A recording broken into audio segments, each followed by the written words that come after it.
Idol, nasa studio po natin ngayon si Mr. Raymart Santiago. Hala. Raymart Santiago, andito sa atin. Pero Idol, Kasama ni Raymart, yung kanyang girlfriend. nako, nasa studio na, ay, may black eye, Idol. May black eye si Raymart. May black eye din po yung...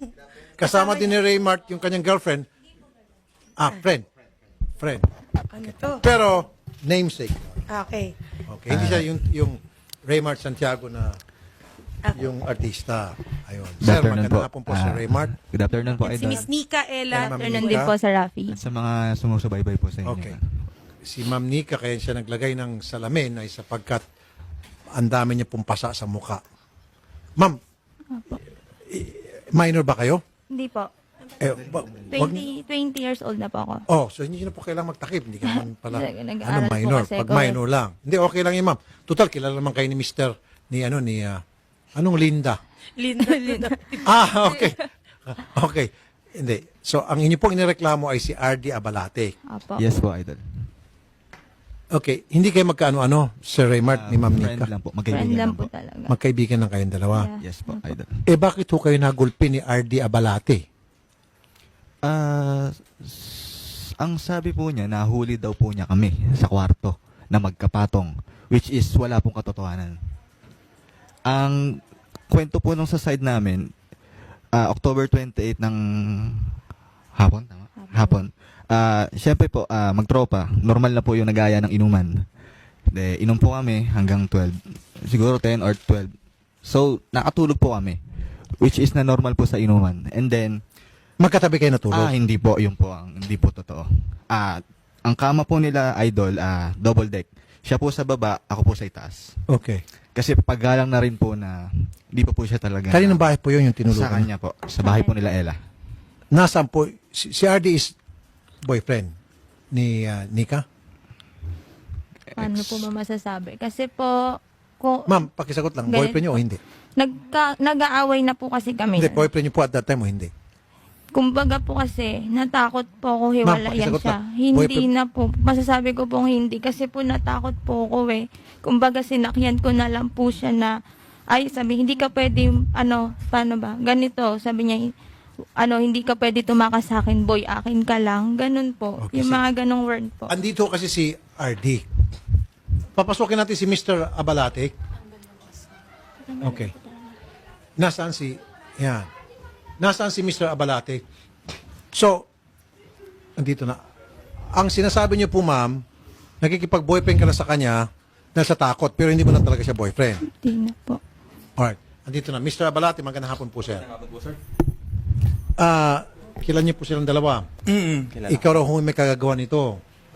Nagawa ko po yun kasi nahuli ko sila 3:29 ng madaling araw magkapatong sa loob ng kwarto. Uy. Kasi bago ako pumasok ng kwarto, sumilip ako kasi may pinagawa akong aircon doon sa kwarto niya. Yes, sir. May awang yun. Okay. Sumilip ako. Mhm. So nakita ko sila. Okay. Dagdahan-dahan ako papasok kasi may mga dala pa ako, Idol, na na foam. Bahay niyo po yon. Bahay, ako nagbabayad eh. Siyempre, Okay. bahay ko yun. Yes, sir. Foam, may dala akong dalawang foam na Uratex para kasi yung tatay niya kasi sa lapag natutulog tapos yung yung kapatid niya sa lapag. So bumili ako ng foam para sa kanila. May dalawa akong rice cooker na dala, may So boiler. live-in partner kayo kung Live-in tutusin. partner kami for Okay. almost 6 months. 6 months live-in partner. Okay. Mm-mm. Tapos, sir, Tapos nakita niyo po. pag nakita ko sila dun sa awang magkapatong. So nagdahan-dahan ako. Pagdating ko sa kusina, binagsak ko yung kala ko mabubulabog. Ay hindi. Ano nga, tuloy-tuloy pa rin. Tuloy-tuloy pa rin. So, kinatok ko na sila. Ngayon, narinig ko, umakyat yung lalaki dun sa taas. Hubot-hubad. Umakit sa taas ng double deck. Nandito yung mga picture nila. Kasi sabi nila, sir, nag-inuman daw sila. Ay, oh my goodness. Butubad. Ayan. Oh, me. Susi. Okay, so, Ma'am Nick. Oo. Okay, kanina kasi. Oh, Dito. okay na yan. Okay na. Ito. Oh, Lahat. Ito pa, gusto mo yung pag... Hindi, okay na. I-air ko yung pag-amin niya. oh sige, sige. Sige, i-air ko yung pag-amin Sige, niya. sir. Ha? Hindi, yung hubot-tubad, huwag niyo pakita sa amin. Okay na yun, sir. Sige, sabihin mo pangalan mo. Po, Pangalan mo? Marlon po. Pangalan ano? San Diego. Asan ka ngayon? Dito sa Barihan po. Bahay ni? Ni Ella po. At? Anong ginagawa niyo sa kwarto? Nandun po ako, may ginawa po akong mali kay boss. Anong ginawa mong mali? Nakiapid po ako sa may jowa.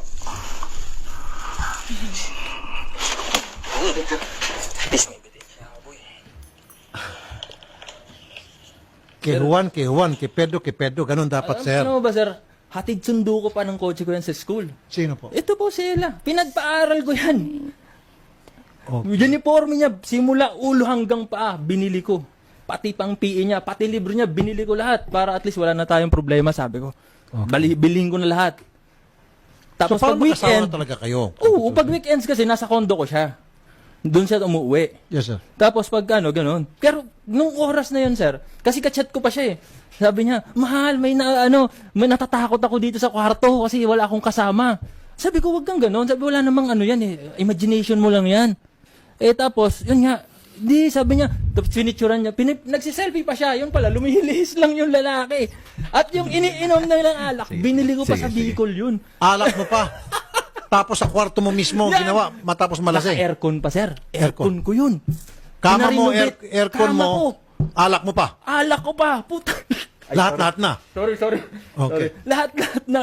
Sandali lang. Sir, Okay, sige salita naman natin sila. Siyempre, ladies first, si Madam. Sige. Madam Nika, kasi yung taliwas po sa sinasabi kanina ni Sir Raymart na ikaw ay nasa ibaba at siya ay nasa itaas, natutulog lang, hindi mo nabanggit na wala kayong saplot pareho. Oo nga, sige, magkahiwalay kayo, apat sa taas yung isa, sa baba yung isa. Bakit pareho kayong walang saplot? Totally nude.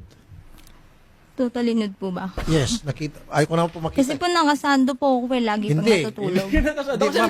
Ma'am, kita po, kita yung dalawang bundok, tapos kita rin po yung kopya. Okay po, ganito po. For make it clear na lang po. 1 month ago, 4 months pa lang po kami. 1 month ago, nahuli ko po siya, may babae. Tapos po, mas nauna po yung babae.